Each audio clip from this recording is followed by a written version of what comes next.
गति 120 शब्द प्रति मिनट। डिक्टेशन शुरू होने में समय शेष है 5 सेकंड। Ready, start. महोदय, मैं दिल्ली के संबंध में भी कुछ कहना चाहता हूँ। अब दिल्ली चूँकि केंद्र शासित क्षेत्र है और दिल्ली को केंद्र शासित क्षेत्र माना गया है, तो स्वभावतः दिल्ली वालों को यह आशा थी कि केंद्र से शासित होने से यहाँ पर उन्नति होगी और यहाँ के लोगों को कुछ सुविधा मिलेगी, संतोष प्राप्त होगा।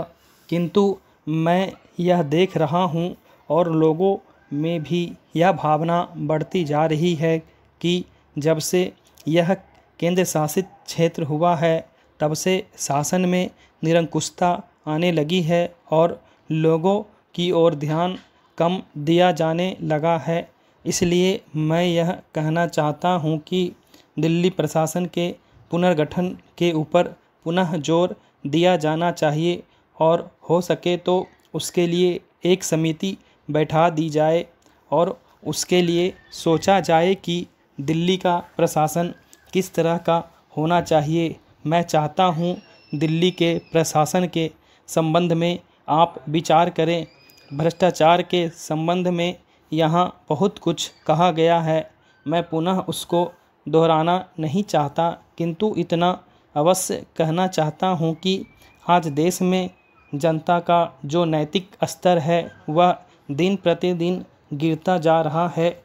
सरकार को यह सोचना चाहिए कि उनका वह नैतिक स्तर किस प्रकार उठाया जाए और किस तरह से लोगों की भावनाएं बदली जाए, किस तरह से लोगों में अनुशासन रह सके, इसके लिए सोचना अत्यंत आवश्यक है। हम जब भ्रष्टाचार की बात कहते हैं तब यह तो सभी मानते हैं कि भ्रष्टाचार है और इसमें कोई दो राय नहीं है कि भ्रष्टाचार मौजूद है।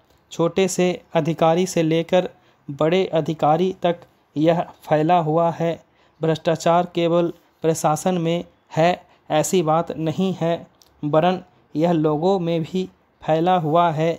जब करों की अदायगी का प्रश्न आता है तब लोग दो दो खाते बना लेते हैं और आयकर की चोरी करने का प्रयत्न करते हैं और कर से बचने के लिए भ्रष्टाचार करते हैं। जैसे बगैर दोनों हाथ के ताली नहीं बज सकती, ठीक वही बात भ्रष्टाचार के संबंध में लागू होती है। भ्रष्टाचार के निवारण के लिए जितना अधिकारियों का कर्तव्य है उतना ही कर्तव्य जनता का है। अधिकारियों को तो सतर्क रहना ही चाहिए, क्योंकि यह जो संसद है वह कानून बनाकर उनके हाथ में दे देती है। उसका कार्यान्वयन करने के लिए जनता और नौकरशाही को सहयोग से कार्य करना चाहिए। महोदय, प्रशासन का यह कर्तव्य हो जाता है कि वह सतर्क रहे और अधिकारी लोग अपने को निष्पक्ष रखें, किंतु जो जनता के अंदर एक गिरावट आती जा रही है वह भी एक देखने की बात है। इसलिए मैं चाहता हूँ कि सरकार कोई ऐसा प्रयत्न करे जिससे कि भ्रष्टाचार को रोकने के लिए जो लोगों का नैतिक स्तर ऊंचा होना आवश्यक है उसको ऊंचा किया जा सके।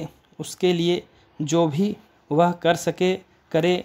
मुझे कहना तो बहुत कुछ था, लेकिन चूँकि मेरा समय समाप्त हो गया है मैं अब और कुछ नहीं कहूँगा महोदय।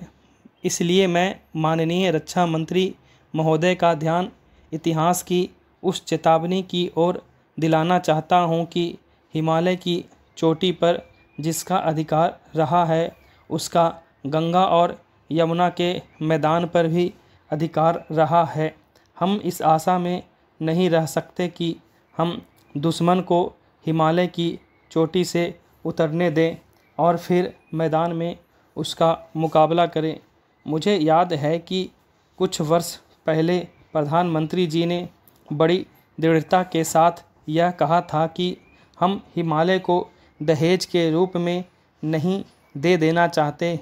और यह नहीं कहना चाहते कि साहब आप टहलते हुए यहाँ आ जाइए। हम नहीं चाहते कि वहाँ पर कोई मुकाबला ही ना हो। मैं समझता हूँ कि अगर किसी भी सैनिक अधिकारी के दिमाग में अभी तक यह भावना है कि हम हिमालय की ऊंची चोटियों को छोड़कर नीचे मैदान में आकर युद्ध लड़ेंगे तो उनको भ्रम में नहीं रहना चाहिए। यह एक घातक बात होगी, एक आत्मघाती नीति होगी। अगर एक बार चीन का हिमालय की चोटियों पर कब्जा हो गया तो चाहे बाद में नीचे हम पर हमला ना भी करे, किंतु वहाँ से हम उसको कभी नहीं हटा सकेंगे। इसलिए इस संबंध में स्पष्ट निर्णय किया जाना चाहिए। इसके बाद मैं मध्यवर्ती क्षेत्र के बारे में कुछ कहना चाहता हूँ। पिछली बार जब चीन ने बड़े पैमाने पर आक्रमण किया था तो लद्दाख में और पूर्व में नेफा के इलाके में किया था। मध्यवर्ती क्षेत्र में मिडिल सेक्टर में लड़ाई नहीं हुई थी, लेकिन मेरा अपना अनुमान है और बहुत से लोगों को इस बात की आशंका है कि अगर अब कभी चीन ने दोबारा हम पर आक्रमण किया तो वह मिडिल सेक्टर में करेगा। इसके कई कारण मालूम पड़ते हैं। स्टॉप।